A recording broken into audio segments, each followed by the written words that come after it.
Unforgettable, that's what you are.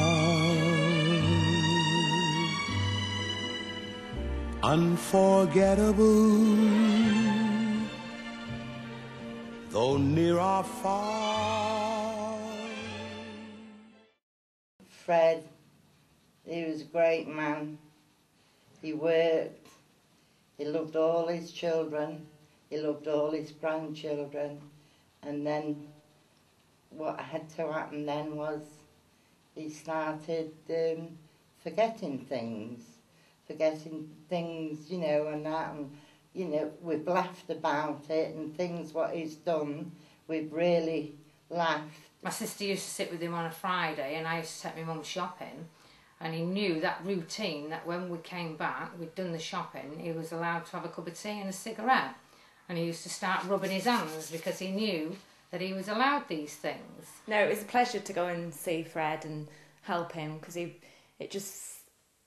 was just lovely. Really, it was nice to see that he was happy. There was times when he thought he was going to work, and he'd come downstairs, and then I'd realise he was missing, so I had to come down to see where he was, and then he was trying to get dressed to go to work. He insisted he was going to work.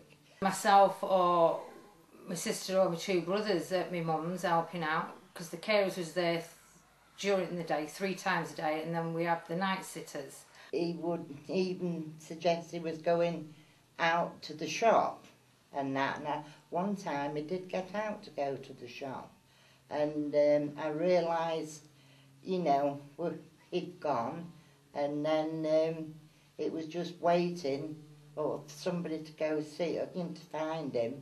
But you do get attached to people, but you're supposed to rev that sort of fine line where you're not supposed to, but you can't help it. He came back, but he had no idea, you know, where he'd been. Kept fighting back all the time, and I think if he'd have been in home, he wouldn't have been able to done that. He was a fighter. We'd been married 51 years. He worked on the docks, filleter on the docks, hail, rain, snow or blow, never a deadness, and to come down with Alzheimer's. It was a great, great shock to me and his children. He was a happy bloke. He was one of the lads. He was like my best mate, your friend, and he lived life to the max, really. He loved a joke. He would take the mickey out of you, always. He had a really dry sense of humour, and he liked to say dark comedy. He was a good pee taker. He'd take the mickey out of you. Sometimes I'll sit down and I think, I'm never going to see my dad again. He came from a time where he went to work, he came home from work, he sat in the room, and we sort of kept our distance. But when he became poorly, he seemed to want us there. Life without him is lonely, because we'd never been parted in the 51 years of being married, and I know when the time comes you get yourself ready for it, but when it comes, you're not. I've never been on my own.